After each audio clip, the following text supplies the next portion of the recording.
Class 9th के लिए आज हम लेकर आ चुके हैं the chapter cell, the building block of life. Chapter cell क्या है, सेल क्या होता है, बिल्डिंग ब्लॉक क्यों कहते हैं सेल को, सेल कैसे होते हैं, प्लांट सेल क्या होता है, एनिमल सेल क्या होता है, ये सब आज अपने इस चैप्टर में पढ़ने वाले हैं। सबसे पहले बात करते हैं इसके बेसिक इंट्रोडक्शन से। सेल क्या होता है? सेल इतना पता है हमें कि सेल एक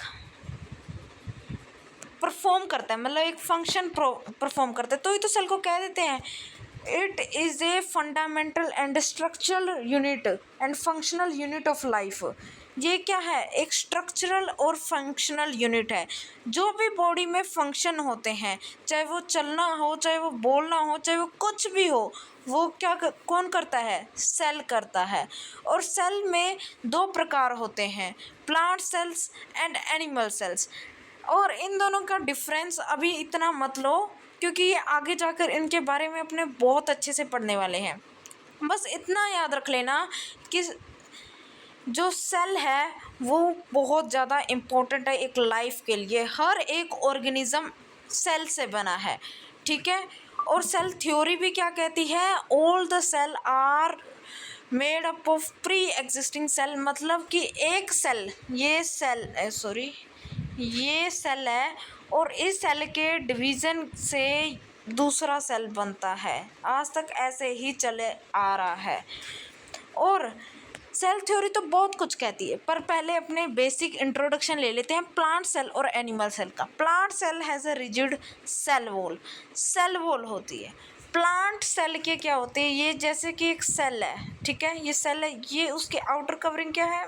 सेल मेम्ब्रेन। इसे क्या कहेंगे? Cell membrane. ये अपनी आउटर कवरिंग क्या है? Cell membrane. ठीक है, आपने तो कह दिया ये सेल मेम्ब्रेन है। हाँ है, ठीक है, एक मिनट, ये सेल मेम्ब्रेन है, ठीक है। और इसके अंदर एक समथिंग लाइक दिस कुछ प्रेजेंट होता है, गोल हो या ना हो, न्यूक्लियस। इसे क्या कहते हैं? न्यूक्लियस। और बाकी बचा जो भी ये जगह है बाकी बची अंदर, उसे कह देते हैं साइटोप्लाज्म। अभी इतना समझ नहीं आएगा, बस याद रखना, ठीक है। इसमें क्या होता है? प्लांट सेल में एक सेल वॉल होती है, मतलब ये सेल मेम्ब्रेन के ऊपर भी एक और लेयर होती है, ठीक है। ये लेयर क्यों होती है प्लांट सेल के? प्लांट सेल मूव नहीं कर सकते और उन्हें ठंड, मतलब अपने तो बारिश होती है तो अंदर बाहर जाते हैं घर के अंदर, है ना, पर वो कहाँ है? वो तो बाहर ही है। तो उनकी प्रोटेक्शन के लिए एक सेल वॉल होती है जो उन्हें मदद करती है फ्रॉम एक्सट्रीम टेम्परेचर और बहुत सारी चीज़ों से और मदद करती है।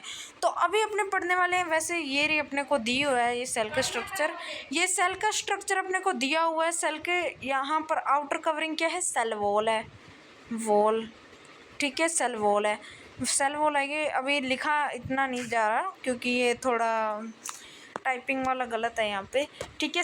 प्लांट सेल में रिजिड सेल वॉल होती है और क्लोरोप्लास्ट और लार्ज सेंट्रल वैक्यूल अभी मत पढ़ो, क्योंकि आगे जाकर इनके बारे बहुत ज़्यादा गहरता से पढ़ने वाले अपने। हाँ, थोड़ी मेरी हिंदी ऐसी ही है, ठीक है। उसके बाद अगर अपने बात करें the origins and fundamental unit of life, cell को फंडामेंटल यूनिट क्यों कहते हैं? Introduction. Where did the life begin? Life कहाँ बनी, कैसे बनी, क्यों बनी, ये सारा कुछ आज पढ़ने वाले हैं, ठीक है। ये इतना इम्पोर्टेंट भी नहीं है, ये चीज़ है इतना इम्पोर्टेंट नहीं है अपने के लिए, ठीक है। पर इसके लिए बेसिक्स आपने थोड़ा मोटा मैं इंट्रोडक्शन दे देता। एक बैक्टीरिया होता है TH थर्मोफिल्स, यहाँ पर लिखा होगा कहीं थर्मोफिल्स, हीट लव, हाँ ये रहा, रुको आपको जूम कर दिखाता हूँ। थर्मोफिल्स, ये बैक्टीरिया एक बहुत ही ख़ास किस्म का बैक्टीरिया है, क्योंकि इसे गर्मी अच्छी लगती है। इसे क्या अच्छी लगती है? गर्मी। ये हीट लविंग बैक्टीरिया होता है, यहाँ पर पढ़ सकते हो। Life likely started in a small water pools, hot spring not ocean. Life कहाँ स्टार्ट हुई थी? हॉट स्प्रिंग्स, वाटर पूल्स में, ना कि ओशियंस में। ठीक है, एग्जाम्पल लेते हैं पुगा वैली, लद्दाख हाउस, यूनिसेलुलर। ठीक है, यूनिसेलुलर है ये thermophilus, heat loving thermophilus at a near boiling temperature. ये आग में रहते हैं, आज भी ये वहाँ रहते हैं।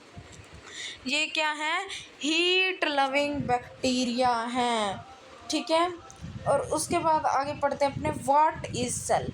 सेल है क्या? The basic structure and functional unit of all organism. कैसे है?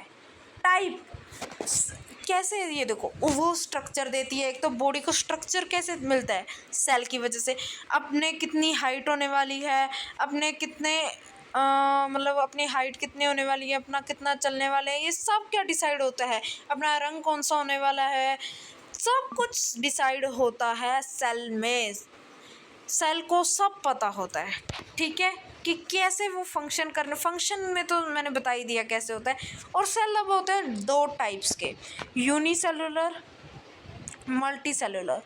जो बॉडी एक सेल से बनी है, लाइक एग्जांपल ले लो एमोएबा। एमोएबा एक बैक्टीरिया है, वो क्या एक ही सेल से बना है? अब सोच रहे होंगे एक ही सेल से बना है, इतने इतने वो चलता कैसे होगा? एक सेल में उसका काम चल जाता है भाई, उसका काम चल जाता है। उसे अपने अपनों की तरफ पढ़ना, चलना, खेलना, कूदना नहीं होता ना, तो उनका काम चल जाता है। ठीक है, ये एक ही सेलुलर से बने, मतलब एक ही सेल से बने हैं। मल्टी सेलुलर, इसमें बहुत मिलियंस ऑफ सेल होते हैं जो एक साथ काम करते हैं। एग्जाम्पल है प्लांट एंड एनिमल्स, जिसमें अपने भी आते हैं एनिमल्स में। ठीक है, और ये समझ आया यूनिसेलुलर मल्टी सेलुलर? नहीं आया तो इतना ध्यान रखो, यूनी मतलब एक, मल्टी मतलब बहुत ज़्यादा सेल। इतना याद रहेगा तो आसानी होगी। ठीक है, उसके बाद याद रखना सेल्स क्या, बहुत सारे जब सेल इकट्ठे हो जाते हैं तो वो क्या बना देते हैं? टिश्यूज़। जब बहुत सारे सेल इकट्ठे हो जाते हैं तब वो क्या बनाते हैं? टिश्यूज़। और जब बहुत सारे टिश्यूज़ इकट्ठे हो जाते हैं तो वो बना देते हैं ऑर्गन्स। जब बहुत सारे टिश्यूज़ इकट्ठे हो जाते हैं तब वो क्या बना देते हैं? ऑर्गन्स। और जब ऑर्गन्स बहुत सारे इकट्ठे हो जाते हैं तो वो क्या बन जाता है? Organ system. और ऑर्गन सिस्टम से क्या बनती है? एक बॉडी ऑर्गेनिज्म बनता है। इसके आगे भी याद रखना, ऑर्गेनिज्म। ठीक है, एग्जाम्पल के लिए ले लेते हैं, ये अपने को पूरा का पूरा एग्जाम्पल ये दिया हुआ है। ये याद करने की वैसे ज़रूरत तो नहीं है, नहीं पूछेंगे, ये तो एक्स्ट्रा दिया हुआ है। ठीक है, इम्पोर्टेंट में पढ़ते हैं। Even when the cell are organise into tissue and organs and the cell remains the fundamental unit and structure and function. चाहे वो चेंज हो या ना हो, पर वो क्या, जैसे वो टिश्यू में चेंज हो गया सेल, पर सेल को कहेंगे फिर भी फंडामेंटल एंड स्ट्रक्चरल यूनिट, क्योंकि वो फिर भी क्या कर रहा है? स्ट्रक्चर दे रहा है बॉडी को। ठीक है, उसके बाद अपने चलते अपने नेक्स्ट पर, हाउ टू स्टडी सेल। ठीक है, इसमें इतना नहीं जाएंगे क्योंकि इसमें बेसिक बेसिक ही अपनी बुक में दे रखा है, वैसे थोड़ा बहुत डीप जाएंगे, इतना भी नहीं। ठीक है, उसके बाद अब अपने आ जाते हैं how to study cell. Cell की स्टडी कैसे की जाती है? ठीक है, अगर आप एक किताब लेते हो, उसे इतना जूम करो, इतना अपने आँख के पास लेकर आओ, इतना आँख के पास लेकर आओ कि वो दिखना ही बंद हो जाए। और वो कितनी होती है? अपने कब तक देख सकते हैं? जब तक 0.1 में ये 0.1 ना आ जाए, रिजोल्यूशन 0.1 ना आ जाए, तब तक अपने उसे देख सकते हैं। उस मतलब जो भी अपने वर्ड है अपने आँख के पास ले जाकर, जैसे लेकर जाओ। कौन सी ऐसी चीज़ जब आएगी, मतलब ऐसा आएगा टाइम जब अपने उसे नहीं देख पाएंगे, उसे कहते हैं human eye limit of resolution. ठीक है, उसके बाद अपने बात करें, Robert Hooke first observed cell in a cork slice. जैसा कि आपको पता होगा कि रॉबर्ट हुक कौन है? एक साइंटिस्ट है जिसने डिस्कवरी की थी सेल की। कब की थी? 1665 में उन्होंने पहला सेल किया था डिस्कवर्ड। वो भी क्या था? मतलब जो मक्खी होती है, मधुमक्खी कह देते हैं, मधुमक्खी के छत्ते को का हिस्सा तोड़कर उसे कॉर्क बोल देते हैं। कोर को लेकर उसने देखा था माइक्रोस्कोप में, ठीक है। और अभी इतना भी डीप जाने की ज़रूरत नहीं है कि ये लाइट माइक्रोस्कोप, इलेक्ट्रॉन माइक्रोस्कोप, मतलब ये साइंस के मेथड्स हैं जो यूज़ होते हैं, ठीक है। उसके बाद अगर अपने बात करें कि ये क्या है, exam tip, the formula estimate नहीं आएगा, ये क्वेश्चन नहीं आएगा। जो आपको नीचे एग्ज़ाम टिप दिख रही है ये नहीं आएगा, ये एक बस एग्ज़ाम्पल के तौर पर है, क्योंकि कई लोग होते हैं जिन्हें आगे की भी तैयारी करनी होती है, उनके लिए ये है। ऐसे क्वेश्चन भी नहीं पूछे जाएंगे। और बाकी अभी चलते अपने नेक्स्ट टॉपिक की तरफ।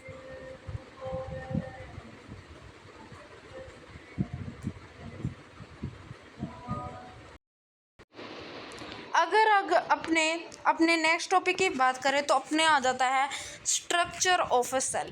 सेल की स्ट्रक्चर कैसी होती है, सेल कैसा दिखता है, सेल में क्या कुछ होता है, ये सब की बात करने वाले हैं आप, ठीक है। सेल की स्ट्रक्चर बनी होती है उसकी आउटर कवरिंग, जो कि मैंने स्टार्टिंग में बताया था कि सेल मेम्ब्रेन कैसी होती है, कुछ इस टाइप की होती है। ये जो आप आगे देख पा रहे हैं ये इस टाइप की होती है। ये ऐसे कर लिपिड्स होते हैं, मैं अभी बताता हूँ लिपिड्स क्या होते हैं, ठीक है। जो कि ऐसे कर ऐसे फैले होते हैं, ऊपर से सीधे और नीचे मतलब उल्टे होते हैं, अपोजिट होते हैं डायरेक्शन में, ठीक है। और ये इससे ही सेल की जो कि है स्ट्रक्चर बनी हुई है, ठीक है। अब ये किससे बनी है, ये सेल मेम्ब्रेन बनी है लिपिड्स एंड प्रोटीन से, ये याद रखना, लिपिड एंड प्रोटीन से बनी है ये सेल मेम्ब्रेन। और इसी सेल मेम्ब्रेन को कहते हैं प्लाज्मा मेम्ब्रेन। ये दोनों सेल मेम्ब्रेन और प्लाज्मा मेम्ब्रेन एक ही चीज़ है, ठीक है। और अगर अपने बात करें ये लिपिड्स की, ये लिपिड्स कौन से होते हैं, फॉस्फोलिपिड, कौन से होते हैं, लिपिड्स, फॉस्फोलिपिड्स। पर इतना डीप जाने की ज़रूरत नहीं है, बेसिक याद रखो कि ये किससे बनी होती है, लिपिड्स एंड प्रोटीन से, ठीक है। ये लिपिड्स हैं ये सारे, ठीक है। ये जो बीच में दिख रहा है ये प्रोटीन्स है, ये क्या है, प्रोटीन्स हैं, इतना समझ आया। और सेल मेम्ब्रेन को कहते हैं, सेल मेम्ब्रेन को एक नेम दिया हुआ है fluid mosaic model. Fluid mosaic model क्यों दिया है, क्योंकि इसकी जो स्ट्रक्चर है सेल मेम्ब्रेन की वो सॉलिड नहीं है, वो थोड़ी फ्लूइड नेचर की है, तो इसे फ्लूइड दिया हुआ है। मोज़ेक क्यों दिया है, क्योंकि इसकी जो अरेंज लाइक टाइल्स, ये क्या अरेंज्ड कैसे हुई है, टाइल्स की तरह अरेंज्ड हुई है एक दूसरे के ऊपर दूसरी, ठीक है। और क्या कहते हैं, इसे ही कहते हैं, एक और नेम देते हैं selective permeable membrane. Selectively permeable membrane क्यों देते हैं, क्योंकि ये कुछ गिने चुने चीज़ों को अपने अंदर आने देती है। जैसे मान लो ये एक सेल है, ठीक है, ये उसके बाहर की प्लाज्मा मेम्ब्रेन है, इधर भी ये प्लाज्मा मेम्ब्रेन ही है, ये रेड, ठीक है, ये सेल है बीच में। अब ये क्या करेगी, यहाँ से पानी है तो ये सिलेक्ट करेगी कि वो पानी अंदर जाएगा या नहीं, इसलिए इसे कहते हैं सिलेक्टिव परमिएबल। ये गिने चुने चीज़ों को अंदर आने देती है, ठीक है। Allow some substance to pass through while blocking others, ठीक है, ये गिने चुने को ही अंदर आने देती है। और उसके बाद अपना नेक्स्ट टॉपिक आ जाता है ऑस्मोसिस एंड डिफ्यूज़न।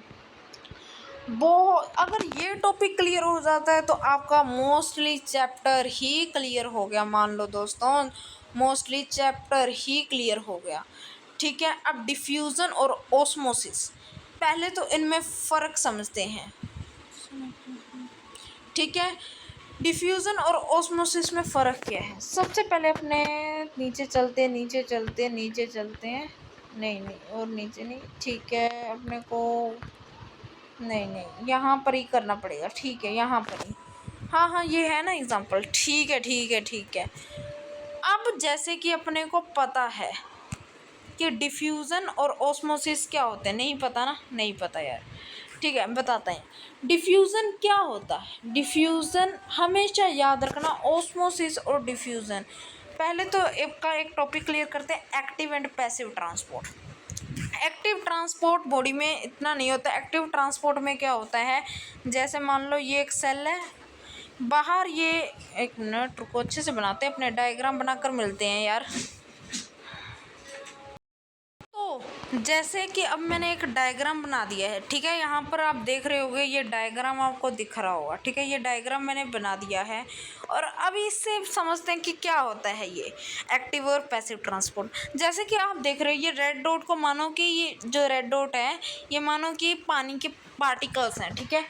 और जब भी ये पानी के पार्टिकल्स यहाँ पर ज़्यादा हैं, यहाँ पर क्या है, यहाँ पर तो ज़्यादा है, जब भी पार्टिकल का मूव होगा हाई टू लो, जब भी पार्टिकल मूव करेंगे हाई टू लो कंसंट्रेशन, तब क्या होगा, क्या होगा, बोलो बोलो क्या होगा, तब भी, जब भी ये डॉट्स हाई टू लो करेंगे तब क्या होगा, क्या होगा, तब होगा पैसिव ट्रांसपोर्ट। क्यों होगा पैसिव, देखो एक एग्जांपल के तौर पर लेकर जाओ, मतलब ये लोग ज़्यादा है, मान लो किसी की लड़ाई होगी, क्या होगी, लड़ाई होगी, ठीक है, मान लो ये लोग ज़्यादा हैं और इन्हें लड़ाई करने जा रहे हैं, ठीक है, ये वहाँ पर जा रहे हैं, 3 लोगों को मारने, ठीक है, कूदने, और ये क्या करते हैं, ये जाते हैं, ठीक है, पर ये थोड़ा स्लो जाएंगे क्योंकि ये मेम्ब्रेन है, तो मेम्ब्रेन से एक एक कर कर टपेंगे, तो एक एक कर कर जाने में इन्हें थोड़ा सा टाइम लगेगा, ये थोड़ा स्लो करेंगे,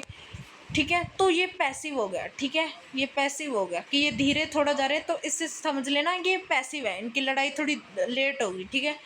पर जब जब क्या होगा, इसका उल्टा होगा, जब गुस्सा आया होगा, मान लो कि गुस्सा आ गया बाहर वालों को, बाहर वाले दो, इन्हें गुस्सा आ गया, ये आ रहे हैं बकूड़ने, अब इन्हें टाइम तो कम लगेगा, ये तो बहुत जल्दी पहुंच जाएंगे इनके पास, ठीक है, ये तो पता ही है आपको, लड़ाई करने।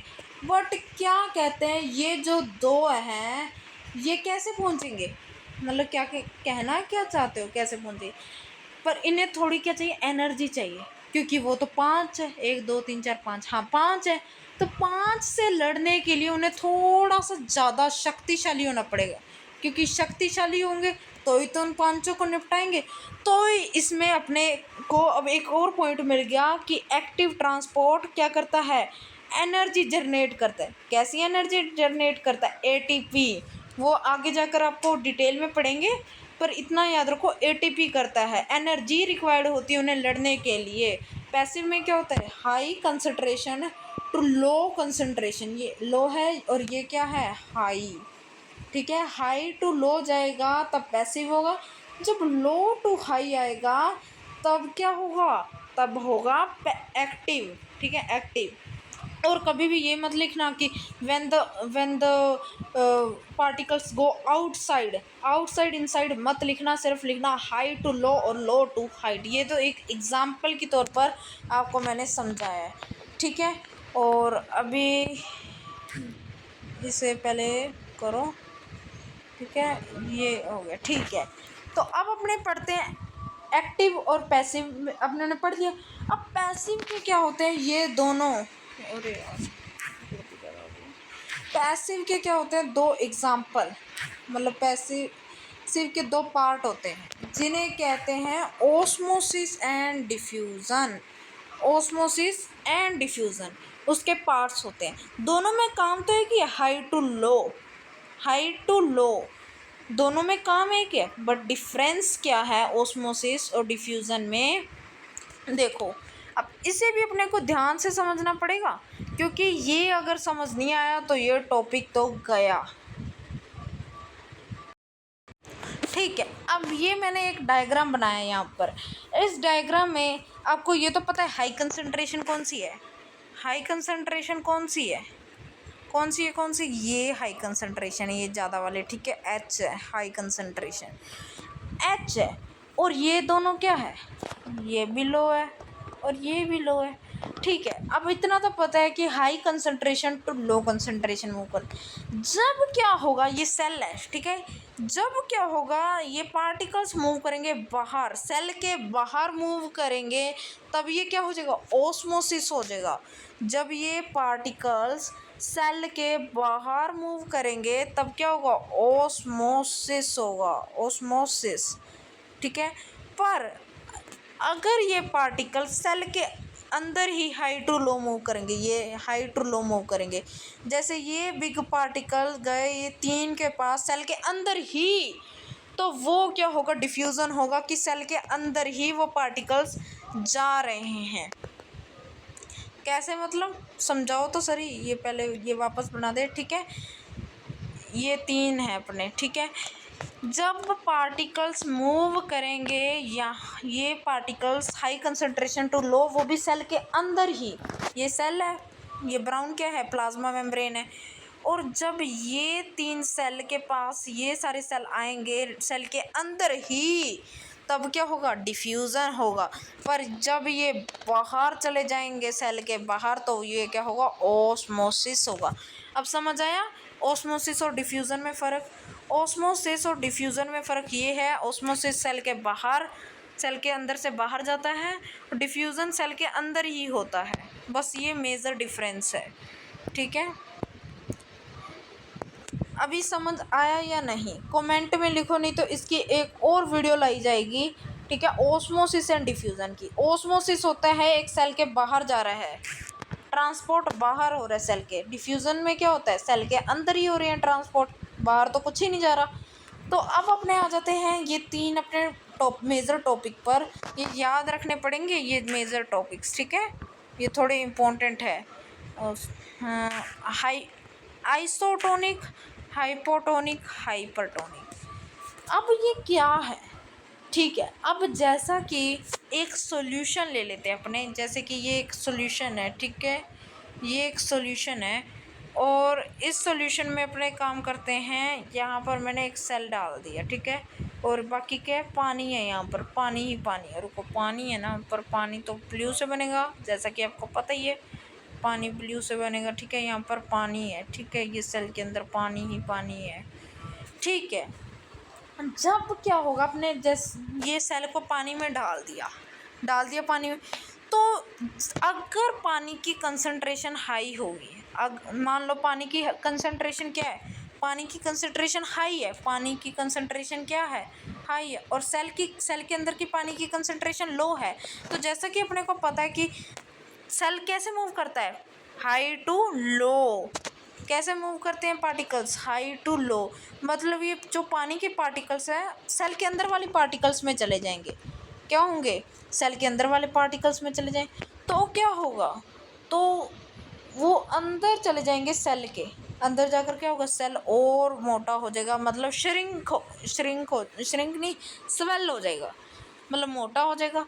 अगर बाहर कंसंट्रेशन, पानी की कंसंट्रेशन ज़्यादा है, अगर पानी की कंसंट्रेशन ज़्यादा है, मान लो ये है, पानी की कंसंट्रेशन ज़्यादा है और वाटर की, और सेल के अंदर की वाटर की कम, तो फिर क्या होगा, जो पार्टिकल्स हैं हाई टू लो मूव करते हैं, तो पानी की कंसंट्रेशन ज़्यादा है तो वो सेल के अंदर मूव करेंगे, क्योंकि सेल में तो कम है, हाई टू लो हो जाएगा इसमें। जैसे कि ये हाइपो में होता है, ये किस में है, हाइपो में। हाइपो में क्या होता है, हाइपो मतलब ये ले लो, हिपोपोटामस, हिपोपोटामस बहुत मोटा होता है, तो हाइपोटोनिक ले लो। हाइपोटोनिक में क्या होगा, मोटा होगा सेल, स्वेल होगा, ठीक है, सेल क्या होगा, स्वेल होगा। जैसा कि देख सकते हैं वाटर एंटर करेगा सेल के अंदर, क्योंकि उस सेल के अंदर तो कम है, ठीक है। उसके बाद हाइपोटोनिक इसका उल्टा होता है, हाइपोटोनिक क्या होता है, इसका उल्टा होता है। कैसे उल्टा होता है, आप सोच रहे होगे, हाइपोटोनिक में सेल में पानी ज़्यादा होता है, ग्लास में कम होता है, तो वो क्या करेगा, सेल पानी बाहर आ जाएगा, क्योंकि हाई टू लो हो जाता है, तो सेल क्या होगा, श्रिंक हो जाएगा, सेल की ऐसी स्ट्रक्चर हो जाएगी। और आइसोटोनिक में क्या होता है, जो अपना पानी भी होता है और सेल के अंदर का पानी होता है, दोनों बराबर होते हैं, तो उसमें कोई तो पानी बाहर तो जाता है, और फिर वो अंदर, मतलब जो ग्लास में पानी जाता है वो उसके अंदर चला जाता है, मतलब थोड़ा वो चेंज तो होता है, मतलब पर इक्वल रहता है, चेंज होता है पर इक्वल रहता है, क्योंकि दोनों पानी सेम है, एक बाहर जाएगा तो दूसरा अंदर जाएगा, तो ये फ़र्क है इन तीनों में। समझ आया तो एक लाइक भी कर देना, ठीक है। और भाई तुम बहुत ही ज़्यादा कंसिस्टेंसी मेंटेन कर रहे हो, और ऐसी मेंटेन करते रहना, तो 90+ तो पक्के ही हैं, ठीक है। और अपने को अब ये समझ आ गया कि आइसोटोनिक, हाइपोटोनिक, हाइपरटोनिक क्या होता है। हाइपर में श्रिंक हो जाएगा, याद रखना हाइपर में आर आता है और आर इन तीनों में से किसी में नहीं आता। आर से याद रखना श्रिंक, श्रिंक। और हाइपो तो हाइपोमोटो, हाइपोमोटो होता है तो स्वेल। हाइपर से श्रिंक रखना, बाकी तो तुम्हें आई जाएंगे। आइसोटोनिक तो तुम्हें वैसे ही याद हो गया होगा कि सेम रहता है, चेंज ही नहीं होता। ठीक है, अब अपना लास्ट टॉपिक है इस वीडियो का, सेल वॉल। सेल वॉल क्या होती है? The outer covering of a cell, the outer covering of a cell is known as cell wall. ये सेल वॉल सिर्फ प्रेजेंट होती है प्लांट्स में। किस में प्रेजेंट होती है? प्लांट्स में, फंगी, मतलब वैसे तो होती है, एनिमल्स में नहीं होती। Fungi, bacteria, absent in animal cell. Animal cell में सेल वॉल नहीं होती क्योंकि इससे बहुत सारी गड़बड़ हो सकती है। ठीक है, अब जैसे कि अब मान लो अपने ने वही किया, हाइपोटोनिक सोल्यूशन लिया। ठीक है, जिसमें क्या होता है, क्या होता है, क्या होता है, जल्दी बोलो, जल्दी बोलो, क्या होता है? हाइपोटोनिक में क्या होता है? हाइपर, आर आगे श्रिंक होता है, मतलब सेल श्रिंक होता है। तो क्या जब अपने सेल वॉल वाले सेल को पानी में डाल दिया, ठीक है, सेल वॉल पानी को सेल में डाल दिया, बट उसके बाद क्या हुआ? अपने को क्या देखने में मिला? क्या ये स्ट्रक्चर चेंज होगी? तब क्या होगा? जो सेल होगा अंदर ला पार्टिकल्स होंगे वो चेंज हो जाएंगे, मतलब वो श्रिंक हो जाएंगे, क्योंकि हाइपरटोनिक सोल्यूशन में रखा है अपने उन्हें। हाइपरटोनिक में क्या होता है? श्रिंक होता है। तो ये अंदर ला क्या हो गया? श्रिंक।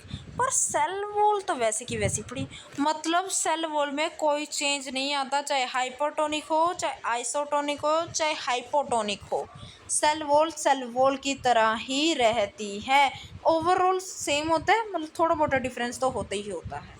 ठीक है, और बाकी अभी मैंने ये जो समझाया, ये समझ आया क्या कि प्लांट सेल के जो सेल वॉल होती है वो चेंज नहीं होती हाइपोटोनिक सोल्यूशन और हाइपोटोनिक में, ओवरऑल सेम रहती है, क्योंकि उसकी सेल वॉल क्या होती है? रिजिड होती है। रिजिड मतलब क्या होता है? टफ होती है। रिजिड बट परमिएबल, हाँ यही याद रखना। सेल मेम्ब्रेन ही सिलेक्टिव परमिएबल होती है, ये परमिएबल होती है, मतलब ये हर चीज़ को परमिशन दे देती है आने में। ये परमिशन दे देती है, हर चीज़ को दे देती है अपने अंदर आने में, बट सिर्फ सेल मेम्ब्रेन नहीं देती, वो सिर्फ गिनी चुनी चीज़ों को परमिशन देती है। ठीक है, animal cells like cheek cell have no cell wall, cell wall नहीं होती। In a hypotonic solution they will simply shrink, वो हमेशा श्रिंक हो जाते हैं। Lack of cell wall allow animals to move and flex. ठीक है, हाँ अगर अपने भी सेल वॉल होगी एनिमल्स के, वो फिर मूव नहीं कर पाएंगे, फ्लेक्स, ठीक है, नहीं कर पाएंगे। The process of cell membrane pulling away from the cell was, ठीक है। प्लाज्मोलाइसिस, प्लाज्मोलाइसिस क्या होता है? कोई बता सकता है प्लाज्मोलाइसिस क्या होता है? प्लाज्मोलाइसिस ही इसे कहते हैं जब सेल वॉल में कोई चेंज नहीं आता due to water, the cell wall due to water loss is called plasmolysis. Plasmolysis में सेल वॉल में कोई चेंज नहीं आता, इसे ही ये पूरे मेथड को जो भी ये मैंने समझाया है सेल वॉल का, ये सारा क्या है? प्लाज्मोलाइसिस है। और आज के इस टॉपिक के साथ अपनी वीडियो होती है एंड। अगर आगे के पार्ट चाहिए तो सब्सक्राइब और लाइक कर देना, और ऐसे ही सपोर्ट दिखाते रहना, क्योंकि ये फर्स्ट वीडियो है आपके बायो के। और आगे आपको जो भी मतलब साइंस में कोई भी चैप्टर चाहिए होगा तो बता देना। I am here and bye bye.